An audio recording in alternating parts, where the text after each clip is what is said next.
Hello, everyone. Welcome to this edition of Gas South District's That's the Ticket, the ultimate podcast exploring all things Gas South District and a source for insights to events on campus and discussions on the wider entertainment and tourism industry.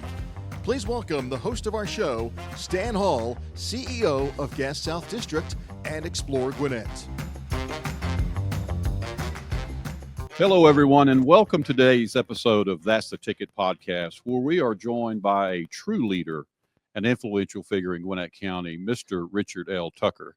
Richard is the CEO and co-founder of Arlington Capital. With an impressive career spanning decades, Richard has become a cornerstone of both the local business community and throughout the state of Georgia, serving in pivotal roles such as chairman of the Gwinnett Convention Visitors Bureau, former president of Gwinnett Chamber of Commerce, and is a long-serving member of the University System of Georgia's Board of Regents. Richard, thanks so much for being with us. We're thrilled to have you today, and we can't wait for this conversation. So thank you for coming today. Well, thank you, Stan. Thanks for having me. I'm familiar with your work over here. Obviously, I've been involved a long time with the Convention and Visitors Bureau and seen this campus grow up around us, and so I'm pleased to be here. Absolutely. So, Richard, let's talk a little bit about your past as we get started today. You've had an incredible journey as a prominent leader in Gwinnett County and beyond. Could you just share some of the earliest lessons about leadership you learned and how that sort of shaped your philosophy that you still use today? Yeah, you may know I grew up in DeKalb County and central DeKalb County and went to public schools there all the way. And I grew up in a working class family. My dad and my mother both worked, and so I learned early on that a good work ethic is important and valuable. And so both of them exhibited that. I had responsibilities as a child, whether it was yard work or house cleaning or whatever my mother and dad needed me to do. I had one brother who unfortunately passed away about 9 years ago, but we grew up as just typical middle-class family. But I saw both my parents get up every day, go to work, come home in the evening and look after my brother and me and get ready for the next day. And so my thought was, you have to be prepared for what's going to happen as well as taking care of what you charged with doing right then. So I've always felt like a work ethic is important, and I like to think I've had a pretty good one over the years. I think you have too, Richard. And we were just sort of thinking about some of the things you talked about growing up with your parents and watching how they did. Your background started in DeKalb County up until the point you went to the University of Georgia. Tell us a little bit about that. I know you embarked after that on a real estate career. Yeah. How did your education at the University of Georgia and those early experiences prepare you for the challenges and the opportunities that followed up after that? Well, I'm like a lot of people. First of all, I was basically the first generation college student in my family and my extended family. But I grew up in DeKalb public schools and was a good student. Not necessarily a serious student, but a good student. And so I was fortunate to go to the University of Georgia just out of high school. And I can't say I had an unblemished academic career there. It took me a while to figure out being out on your own, not having people you had to be directly accountable to. You had to be accountable to yourself. So it took me a little while to adjust to that, but I finally picked up on it and managed to get my degree. My parents helped to the extent they could and would and paid the basics, but I worked but we were on quarters back then. Every quarter I was in school, I worked multiple jobs in the Athens area to help pay my expenses, pay my fraternity dues, pay my living expenses, have my spending money. But I had started doing that in high school. I started when I was 14 years old working. My dad was in the car business. He was a general manager of a Chevrolet dealership in Stone Mountain. And I would ride the bus from Clarkston to Stone Mountain after school when I wasn't playing sports or other extracurricular activities, and ride the bus down, work in the afternoons, and then ride home with my dad when he got off work. Sometimes it was at 6 o'clock, sometimes that was 8 o'clock. But in any event, I worked from the beginning since I was 14 years old to make my own spending money, saved up and bought my first vehicle. I just knew that if you worked hard and you got rewarded for it, there was a bigger reward down the road. And so I just always felt like that's what you're supposed to do. Yeah, exactly. And I did. Yeah. So, Richard, I've known you for, I know, 40 years, maybe a little bit more than that. And I know your past journey. But for those people who don't know it, let's talk a little bit about that today. Because when you graduated from the University of Georgia, real estate was not what you went into. Talk about that a little bit. Well, actually, it was. Let me correct you there. Okay. I graduated from Georgia in 1972. So that's, 53 years ago. And I had a lot of job opportunities. I'd interviewed with the big companies, the banks, some of the major manufacturers, and I had a degree in business from Georgia. And I was working part-time, as I mentioned earlier. And my last job, I was actually selling mobile homes in Athens, Georgia, and on full commission and making good money. And when I graduated in 1972, all the big companies paid exactly the same thing. $8,400 a year, $700 a month. Well, I would have had to take a pay cut as a college graduate. And so my dad's best friend was Wayne Mason's uncle and Jimmy Mason's uncle. Yep. And they arranged, this was like an arranged marriage. They arranged for me to go to work. It was then called Suburban Realty in Snellville, Georgia, selling homes in the Snellville area. And it was like hunting over a baited field because there were a lot of people coming to Snellville and to Gwinnett County.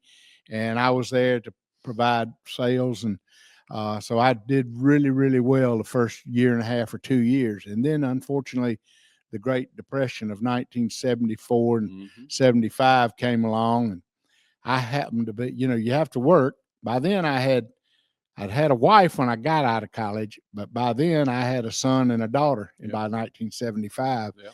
And so I lived next door to the high school principal who you knew. I did. And I asked him one day, did he have any openings over at the school? I needed a job. And so he said, well, can you do this? I said, I can do anything you need me to do. Well, do you have a teaching certificate? No, I have a degree, but I don't have a certificate. He said, well, can you get one? I said, I'll find out. Well, I got a provisional certificate, but I had to go back to UGA and take a couple of courses to get enough in a field, which happened to be social studies. So I went to Loganville High School and coached history and PE. And I tell people all the time, I'm not sure I taught anything, but I held class on a regular basis. But I did coach. I was assistant coach for football and boys and girls basketball, and had a 2-year run of doing that. Thought it was great. Loved everything about it. But again, it didn't pay a lot either. So my friend Wayne Mason then got elected chairman of the county commission, and his brother Jimmy came to see me one day in Loganville and said, Wayne needs you to come to work in the county to help him in the commission office. Yep. I said, well, what are y'all going to pay and when do I start?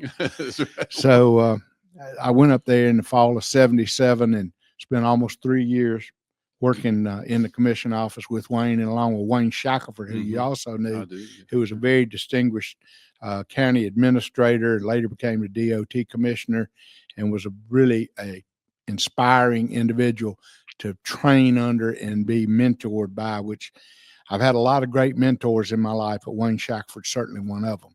But anyway, I worked there a while, and then Virgil Williams came along, who's another great Gwinnett icon, and offered me a job to come to work as his assistant. At the time, he was at Williams Contracting, but he had just bought the Gwinnett County Bank, which he later merged with another bank and became Heritage Bank, and later sold. Anyway, I worked for Virgil for almost 3 years as his administrative assistant, and just whatever he needed done, that's what I got done. But that gave me an opportunity to meet a lot of outstanding Gwinnett leaders, such as John D. Stevens, and I mentioned Virgil, and Wayne Shackelford, Wayne Mason, his brother Jimmy. Met Paul Duke. I met Jim Cowart. All these people were very successful Gwinnett business people and leaders, both at the chamber, through the politics of the county. And so I got a chance to see it all unfold. And again, this was almost 53 years ago. So a lot's happened. but I can't attribute any of my success to anything more so than the people I met, the habits I learned from them, how to be a successful business leader, and all those things. Leadership, I've often said, if you're leading and nobody's following, you're just out for a walk. So I figured, let's find out how people want to be led, and it doesn't always have to be from the front. You can lead by being a participatory part, which I've done in many cases. Mm-hmm. But as to leadership, I was in 1994. Tommy Hughes, who was a longtime county commissioner, 2-term, was on the board here at the Gwinnett Convention and Visitors Bureau and asked me to join the board, which I did.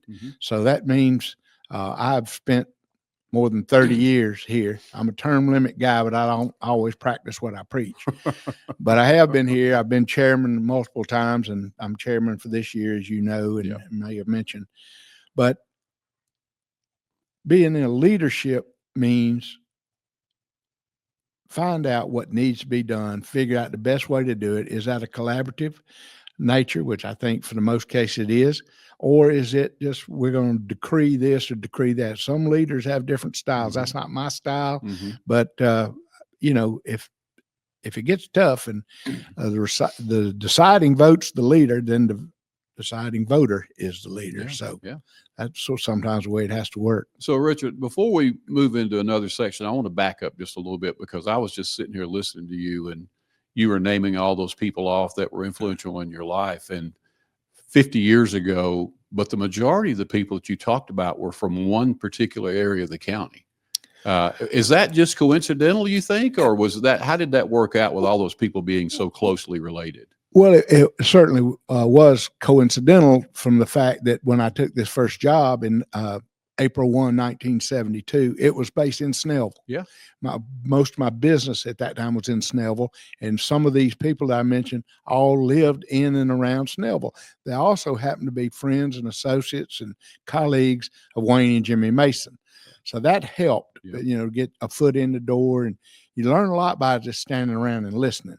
And you have to be selective in asking questions. You can't just be like a question one after another after another. Well, why? And don't question what the answer is. Evidently, you didn't know, or you wouldn't ask. And when they told you the answer, accept it. But then you can go research it on your own. Exactly. So I tell young people all the time who I try to mentor, because people have been so good to me. I've had so much help. I try to give that back. And so some of the lessons I try to teach them is be around, be active, but be in the game. That Hamilton show, In the Room Where It Happens. That's important. Right. But how you conduct yourself in that room means if you get invited back to the room the next time. That's exactly. And so a lot of good lessons can be learned just by observing. Yep. But then you got to go do your own research and find out if that lesson is beneficial to you and what you try to do and what you're going to hope to achieve.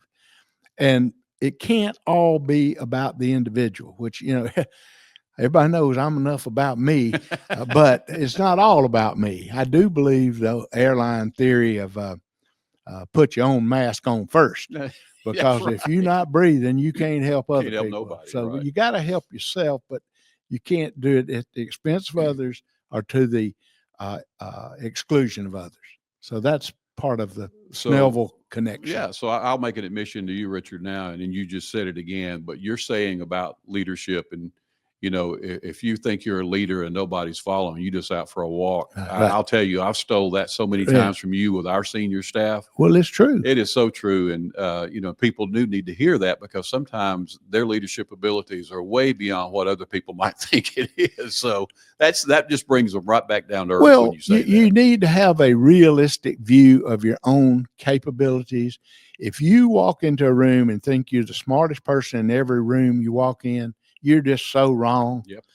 But there are people who feel that way. And so it doesn't take long for that to disclose itself. Yep, and then you sort of get pushed to the side, because nobody wants that. Everybody wants people who are collaborative, who at least listen. Everybody's got their own personal opinion and their own on character, their own moral values and all. And nobody's asking anybody to change that, but you have to observe what everybody else is Definitely. saying and doing and why are they feeling that way. Mhm. And so if you can get to the root of that, then you might find common ground that you didn't believe you had. Yeah. So that's just the way it works. And it happens over time. And you have to be a person of your word.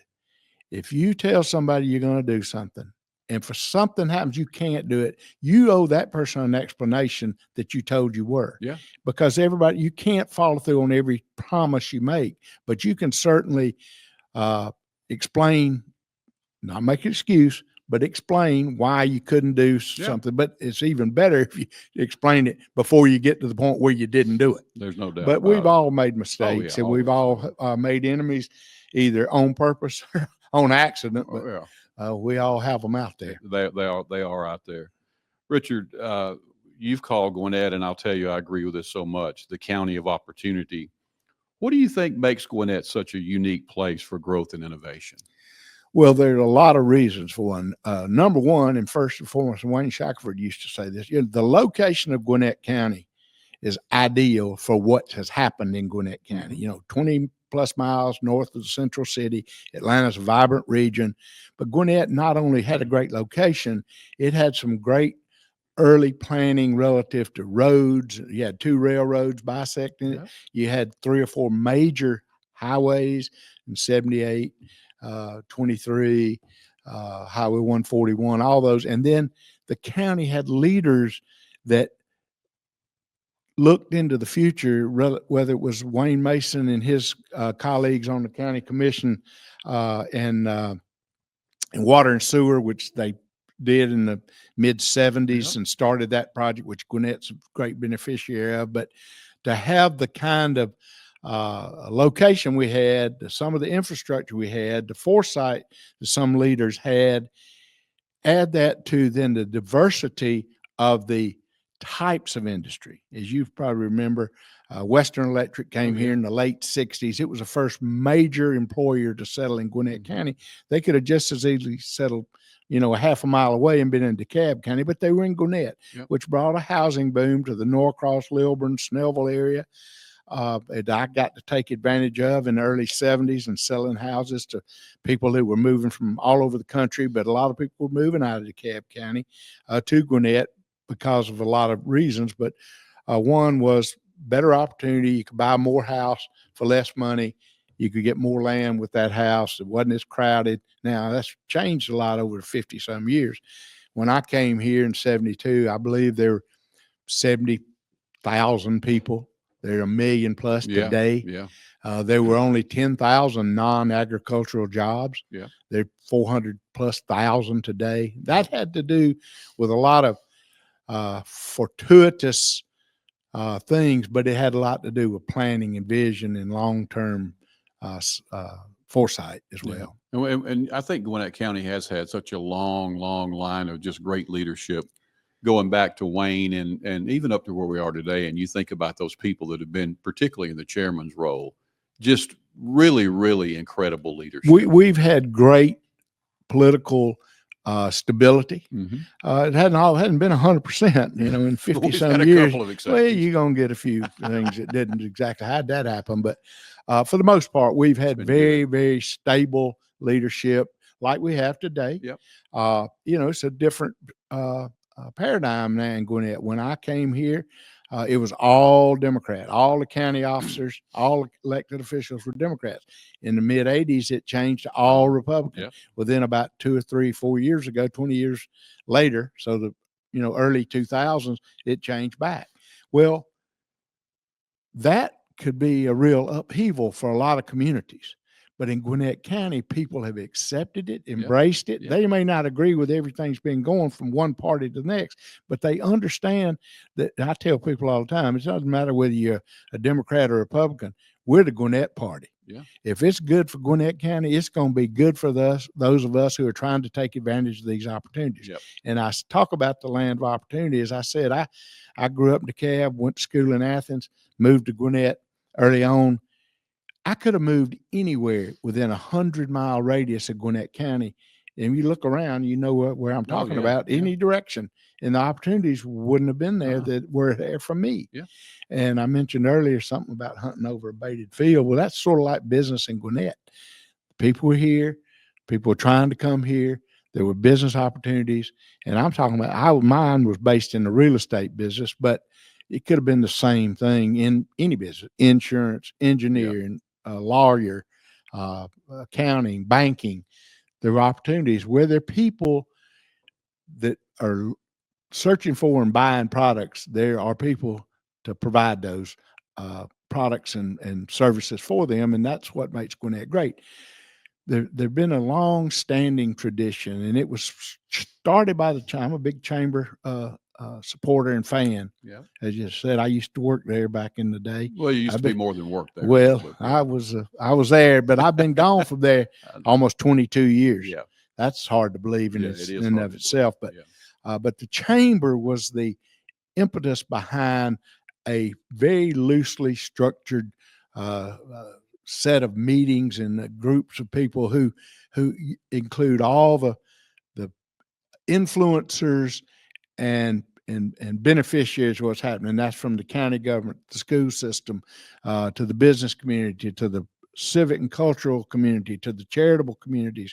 The chamber saw the need before my time to put these groups together and meet on a regular basis with no agenda, no formal program, no nothing, just meet and talk about the issues that are especially for various groups, but so everybody can buy in and be understanding of what they're doing and why they're doing it. No other community that I know of has that kind of cohesion and collaboration. Yeah. But Gwinnett has, and been doing it for a long time.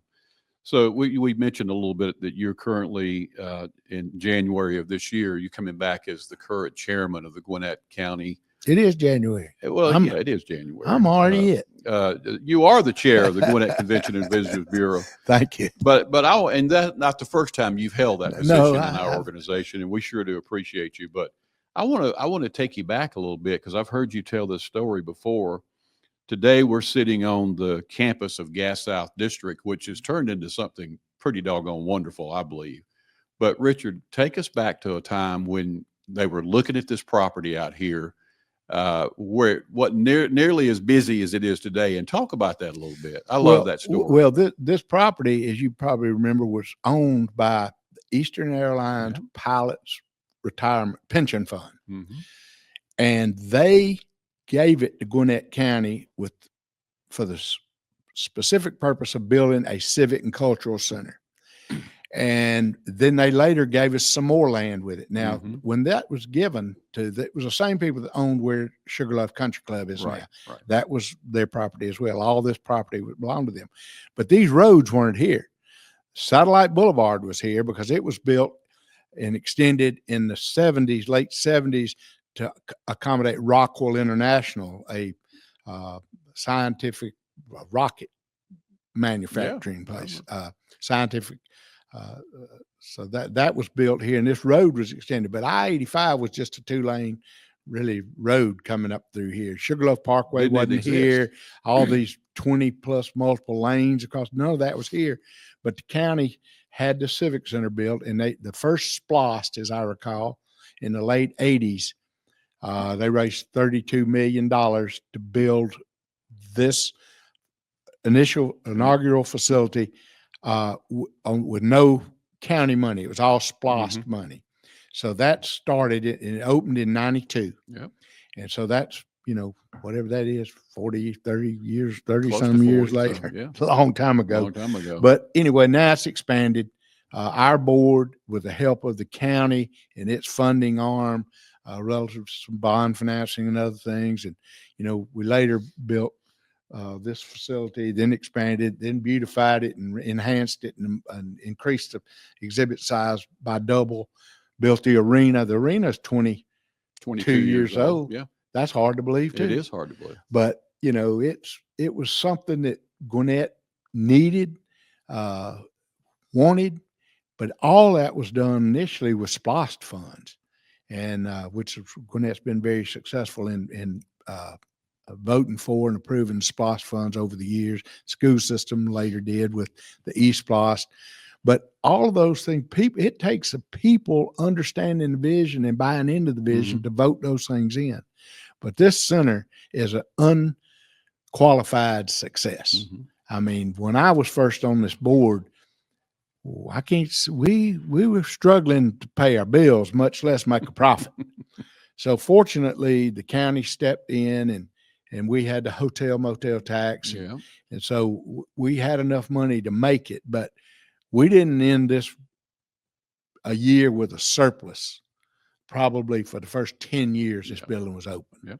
But then we brought in some other key people, leaders. We brought Preston Williams in. We had a private company that managed this, and he was with that company. And we hired Preston from the company and then ended our contract with the company. So Preston Williams was an integral part and a key force behind building what's here. And then, as you know, and Preston's a great friend of ours, still active, just not active with us anymore. But he's around for as an advisor and consultant if we need him. But then Preston brought you on board. As you mentioned, I've known you since the mid-'70s, back in our Loganville days. That's right. I served with your dad on the Loganville City Council. I was 24 years old and got elected my first elective office in that year in junior hall. Your dad was not the mayor my first year, but he became the mayor. So I served 1 year with him, and I only served one term. I decided local politics, and you got to have an appetite for it, and mine wasn't for that. You were full, right? I full up early on, but anyway, we had a great run there, and Loganville's done amazing things, as y'all may know. Loganville's about a third of it in Gwinnett County and 2/3 in Walton County, and so you got two county governments to deal with, but it's a local, self-run, pretty well-run city and there now, which is just 8 miles down the road. So I'm glad you mentioned Preston Williams, and Preston. I think Preston was probably sort of the turning point a little bit, carrying it from one level to another with all the experience that he brought. And you know this already, but I still talk to him all the time, ask him his advice, and what do you think we should do about this? And he's just ready to give it that quick. Well, Preston was well respected in the industry when he came to work with us. And Preston, while he was working for us, took assignments as a consultant. I remember he went to Sydney, Australia for the Olympics that were coming there to help them. He did give advice and counsel to building an arena or some convention center. I'm not sure what the structure was, but Preston is well known and well respected, and we were very fortunate that he came into our world, no doubt, in the early mid-'90s. He's a incredibly intelligent man, and he's also a good man. He has a combination that's sort of rare in those areas. Absolutely. It is. So, Richard, let's talk about, we talked about our history a little bit, but we're getting ready to make a pretty big change that we've never known before by adding private entities to our campus.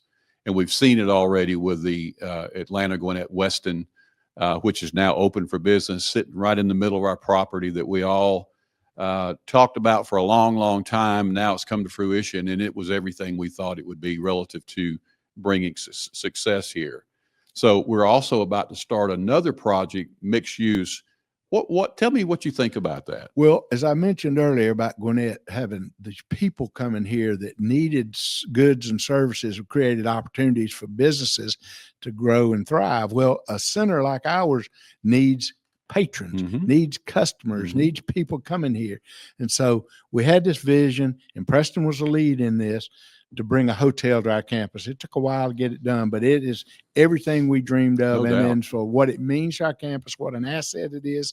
And so now we've reached out, as you know, branched out, and we're about to get an official announcement, but it's been announced and rumored that Northside Hospital is building a patient service center and doctor's offices on the edge of our campus, which it was our property and now it's theirs. That's going to bring people here. That's going to be people that need other services like restaurants Yeah. and dining and Yeah. soft goods and other things and entertainment venues. So now we're working with a developer, which we hadn't finalized. We're under a letter of intent. We hadn't finalized that, so I don't know if I'm supposed to talk about who it is, so I won't.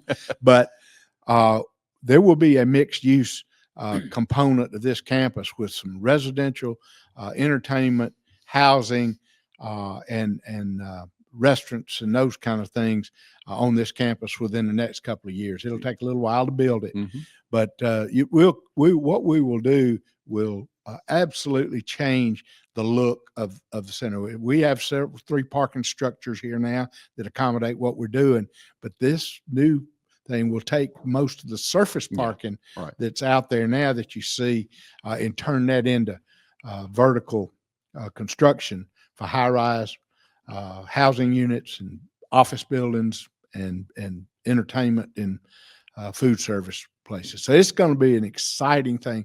This other Gwinnett, it was so well geographically located in the Atlanta region.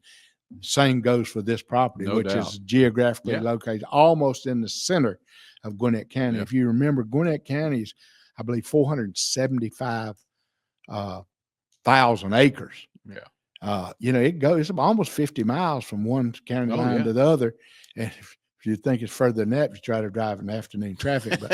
But Gwinnett, it has a great location to the region, and this center is equally as well located for our county. Yeah. So that's why it's been successful. Outstanding people have come aboard and granted us things and given us things. And, early on, the Weeks family funded the initial arts center that we have here. And then you got Scott Hudgens, who came along and funded the cultural and the Jackie Hudgens Center. Yep. All of those things took people raising and donating money.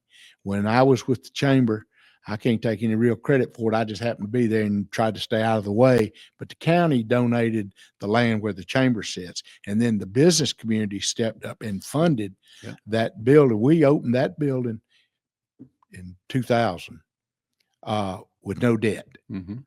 And it might have had a little bit of debt, but not enough to count. You can't. It was mostly funded by donations and pledges and contributions, and then we opened it with nonprofits on the second 2 floors. And then the 1818 Club came along and started being a paying tenant, and that's been a great relationship. Having that business, dining, and entertainment facility within this campus. No doubt. So that will be enhanced by the other things that are coming here. So, it's a vision that's already come, much of it to reality, and the rest of it will be here before we know it. As we say, I've been here almost 53 years. That sounds like a long time. Do you think back how quickly fast it's been? By. Right. Well, this next couple of years, getting this mixed use and this hospital patient services building built will be faster than you think. So, you talked a little bit about when this campus first started, it was a little bit in the middle of nowhere. You said Sugarloaf Parkway wasn't even here. Well, you couldn't see this building from I-85 with a tree. It was in the middle of a pine forest. And there was a road. There was a road out there where Sugarloaf is now, but it was just a little known county road, not a major thoroughfare, certainly not a traffic corridor. And then Satellite Boulevard was there. But you had to, and this was before GPS and Waze and MapQuest. You had to have, stick your head out the window and look a little bit, right? And sniff around and have you a hunting dog or something to find it. So for it to be the unqualified success that I mentioned, it had to have had some real vision, and then people coming on board and buying into that vision. The Sugarloaf area now, let's call it the Sugarloaf corridor, if you will, where your current office is as well. All right. I think that most people, certainly in this area, but I think Atlanta looks at this as sort of a premier location.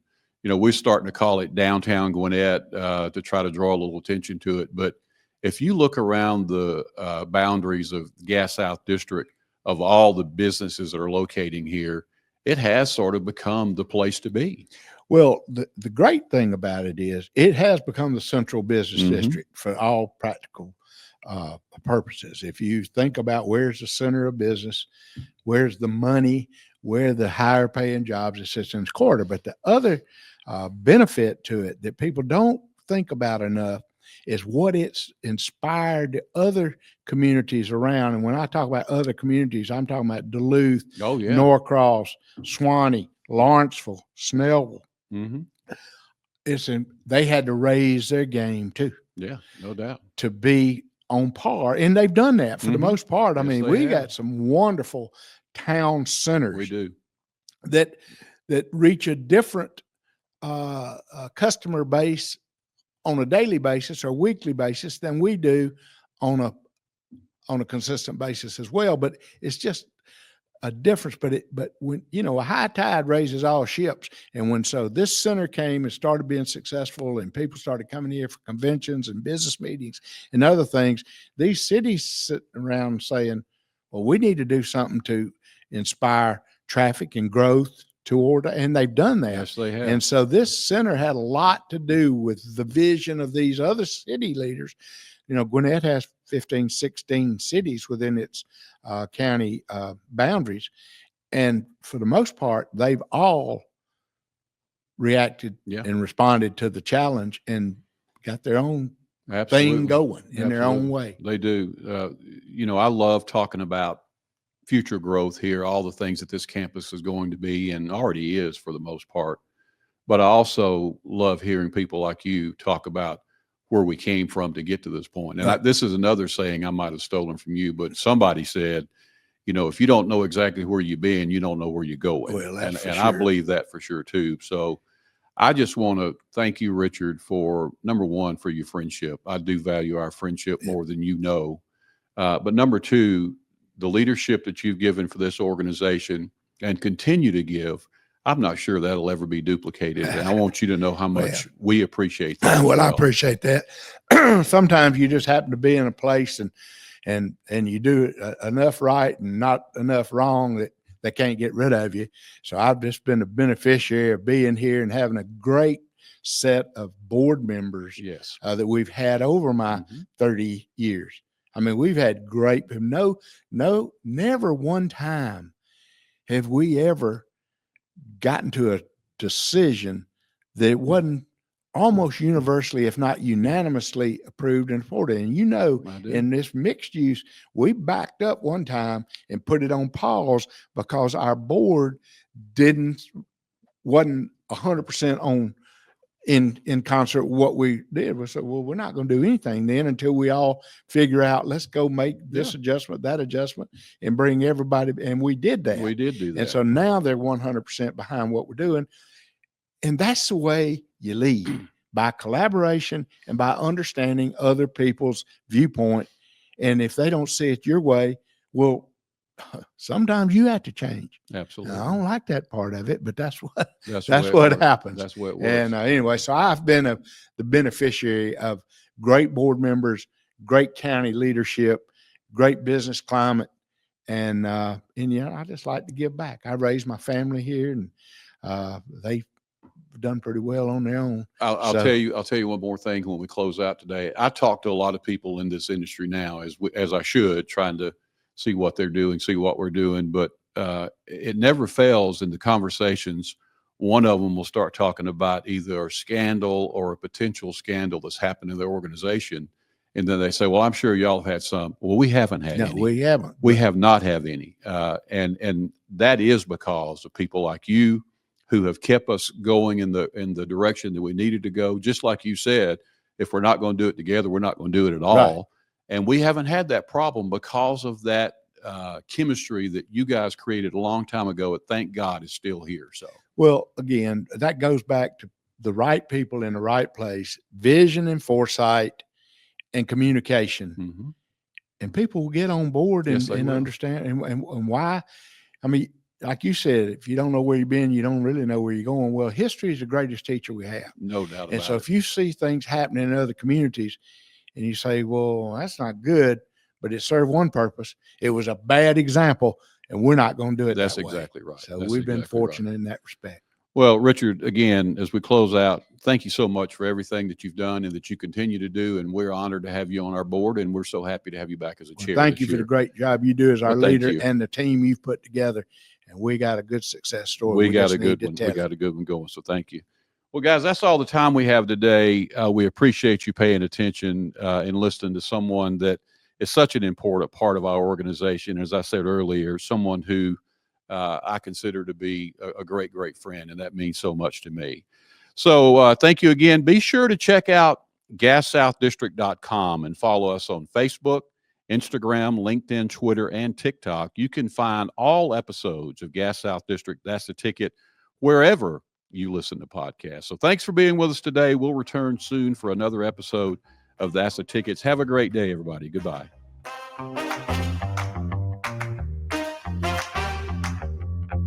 Thanks for joining us today, and we hope you enjoyed the episode.